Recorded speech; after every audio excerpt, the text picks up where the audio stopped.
सी कि डायरेक्शन के बेसिस पे फिजिकल क्वांटिटीज कैसे क्लासिफाइड होते हैं, ठीक है। तो उसको समझने के लिए पहले हम लोग एक एग्जांपल को समझते हैं, उसको देखते हैं, ठीक है।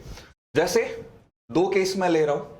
फर्स्ट कि यहां एक ब्लॉक रखा है एंड इस ब्लॉक के इस साइड मैं 5 न्यूटन का फोर्स लगा रहा हूं एंड दूसरे तरफ 2 न्यूटन का फोर्स लगा रहा हूं। And if I am going to ask you कि what is the net force acting on this block, तो नेट फोर्स जो निकलेगा वो आ जाएगा 7 न्यूटन, यानी sorry, it will be 5 newton minus 2 newton, यानी the difference between the two force that is 3 newton. वही एक दूसरा केस अगर यहां पे देखा जाए, यानी मैं इस 2 न्यूटन वाले फोर्स का डायरेक्शन बस बदल रहा हूं, इसको इस साइड से हटाकर अगर मैं 2 न्यूटन इस डायरेक्शन में लगा दिया, तो इस बार फिर से मैं नेट फोर्स निकाल रहा हूं जिसका नाम दे रहा हूं एफ डैश। तो इस बार जो है मुझे दोनों फोर्सेस का सम लेना पड़ेगा, 5 न्यूटन प्लस 2 न्यूटन यानी 7 न्यूटन। यानी इस बात को फील करो, समझो कि अगर जैसे मैं फर्स्ट केस में क्या लिया था कि मेरे पे अगर मान लो इस तरफ 5 न्यूटन का फोर्स लग रहा है और दूसरे तरफ 2 न्यूटन का फोर्स लग रहा है, तो इन शॉर्ट मैं इस डायरेक्शन में बाय 3 न्यूटन फोर्स मैं इस डायरेक्शन में ड्रैग हो जाऊंगा, खींचा चला जाऊंगा। अच्छा, अगर दोनों का दोनों फोर्स 5 न्यूटन भी इधर ही 2 न्यूटन भी इधर ही, तो इस बार मैं 7 न्यूटन के फोर्स से इस डायरेक्शन में मूव करूंगा। तो यही मैं दो केसेस में समझाया कि जैसे ही मैंने 2 न्यूटन वाले फोर्स का डायरेक्शन चेंज किया, यहां पे नेट फोर्स निकालने के लिए, यानी नेट फोर्स का वैल्यू भी बदल गया।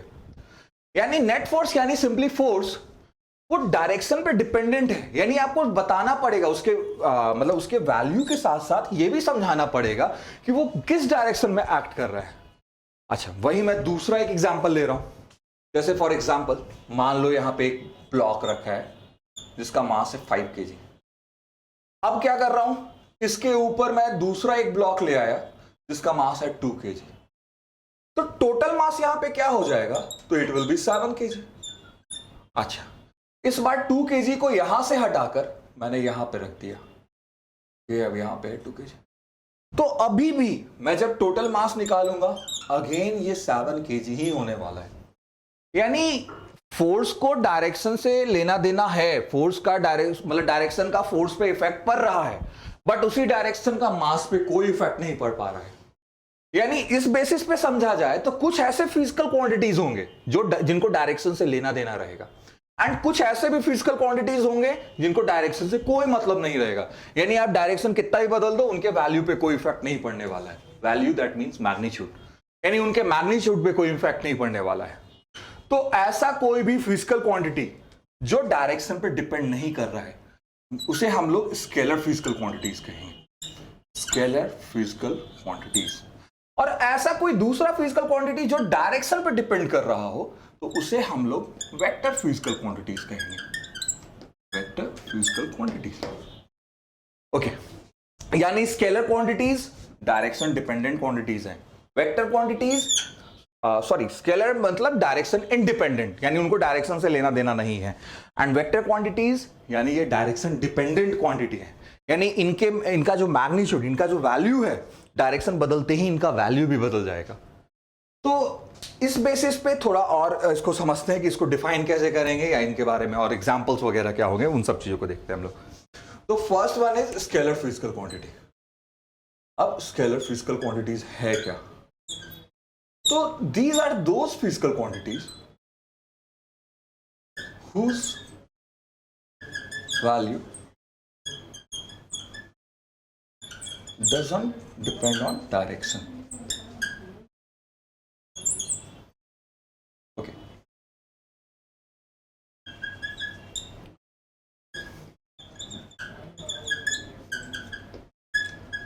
तो एग्जाम्पल क्या क्या हो सकते हैं इसके, तो एग्जाम्पल है जैसे मास, टाइम,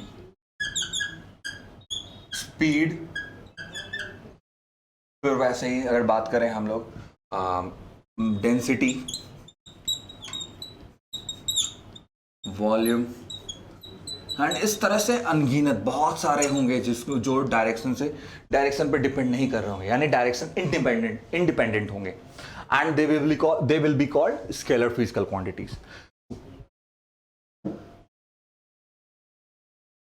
वहीं on the other hand vector physical quantities क्या है?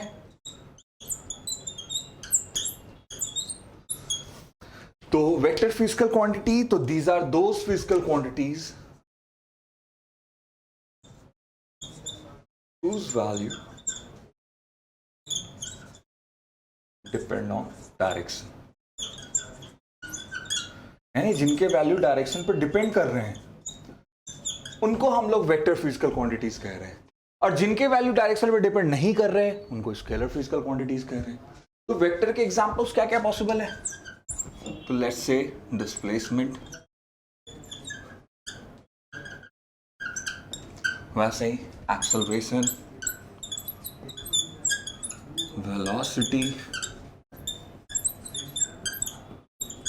Force and many others. Okay, तो एक छोटा सा एग्जांपल देखते हैं। जैसे वेलोसिटी का मैं बात कर रहा था, या फिर पहले डिस्प्लेसमेंट का बात करते हैं हम लोग, ठीक है।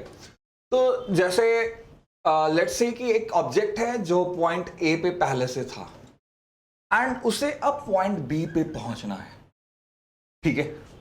यानी these are 2 points, object is on starting point A and it has to reach the point B.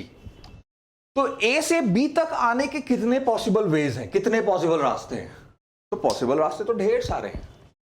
जैसे हो सकता है ए से बी तक पहुंचने के लिए वो कुछ ऐसे ट्रैवल करके आए, या इट माइट बी पॉसिबल कि वो इस तरह से घूमते घूमते यहां आ जाए, या फिर ये भी पॉसिबल है कि वो एक शॉर्टेस्ट पाथ, ये ए टू बी का पाथ ले ले, दिस पाथ। तो जैसे इस बात को आप समझना कि अच्छा, जैसे पहले लॉन्गर पाथ्स का बात करते हैं। जब ऑब्जेक्ट मान लो यहां पे पहुंचा है, उस समय उसके मोशन का डायरेक्शन इधर की तरफ है। जब ऑब्जेक्ट यहां पे है, उसके मोशन का डायरेक्शन इधर की तरफ है। जब ऑब्जेक्ट यहां है, तब उस समय इधर। यानी कभी भी उसका, अगर आप डायरेक्शन का बात करो तो डायरेक्शन बदल रहा है, यानी डायरेक्शन से कोई इफेक्ट नहीं पड़ रहा है वहां पे। लेकिन जब मैं शॉर्टेस्ट पाथ का बात कर रहा हूं, इसमें कभी भी आप नोटिस करो तो ऑब्जेक्ट का जो डायरेक्शन है वो स्टार्ट किया ए से और उसका डायरेक्शन हमेशा बी की तरफ है, यानी वो हमेशा टूवर्ड्स बी ही वॉक कर रहा है या रन कर रहा है, जो भी है। तो जब मैं शॉर्टेस्ट पाथ का बात किया तो वो शॉर्टेस्ट पाथ डायरेक्शन पे डिपेंड कर रहा था, और जब मैं उसके अलावा किसी भी दूसरे पाथ का बात कर रहा हूं तो वो डायरेक्शन पे, उनका जो डायरेक्शन है वो बदल रहा है। तो ये जो ए टू बी का जो शॉर्टेस्ट पाथ है, तो फर्स्ट थिंग कि उसको हम लोग डिस्प्लेसमेंट कहते हैं, उसी को। एंड डिस्प्लेसमेंट, आपको ये बात समझ में आ गया होगा कि ये डायरेक्शन डिपेंडेंट क्वांटिटी है, यानी इसका डायरेक्शन हमेशा फाइनल पॉइंट के ही तरफ रहेगा। तो यानी डिस्प्लेसमेंट एक डायरेक्शन डिपेंडेंट क्वांटिटी है। तो इन शॉर्ट, जैसे डिस्प्लेसमेंट को एस से डिनोट किया जाता है, तो आई वुड से कि ये वेक्टर क्वांटिटी है। तो डिस्प्लेसमेंट वेक्टर है, तो इसको डिस्प्लेसमेंट वेक्टर के लिए डिस्प्लेसमेंट वेक्टर है। वहीं अगर डिस्टेंस का मैं बात करूं, मान लेते हैं ये पाथ 1 है, पाथ 1 के लिए ये जो लेंथ ऑफ पाथ है ये उसका डिस्टेंस हो गया।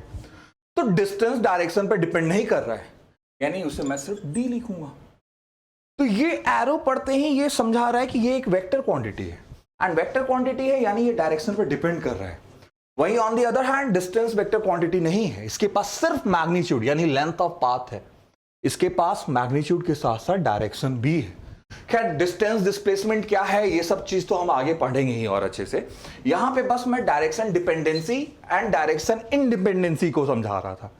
तो जो अभी फिर से एक बार मैं बोल रहा हूं कि दो फिजिकल क्वांटिटी जो डायरेक्शन पर डिपेंड करेंगे वो कहला जाएंगे वेक्टर फिजिकल क्वांटिटीज, एंड जो वो फिजिकल क्वांटिटी जो डायरेक्शन पर डिपेंड नहीं करेंगे वो कहलाएंगे स्केलर फिजिकल क्वांटिटीज। तो आज जो है अभी तक जितना भी मैंने बताया ये बहुत बेसिक सा बात था, एंड आई होप कि आप लोगों को ये बहुत अच्छे से समझ में आया होगा। तो इसके आगे और भी वीडियोस आते रहेंगे, बस आपको जमकर उसे देखना है, पढ़ना है और उससे कुछ सीखना है, ताकि आप एक तो अच्छा मार्क्स स्कोर करो और आगे फ्यूचर में भी आपका फ्यूचर बहुत ब्राइट रहे, आप सक्सेसफुल पर्सन बनो। तो इसी के साथ thank you and wish you the best.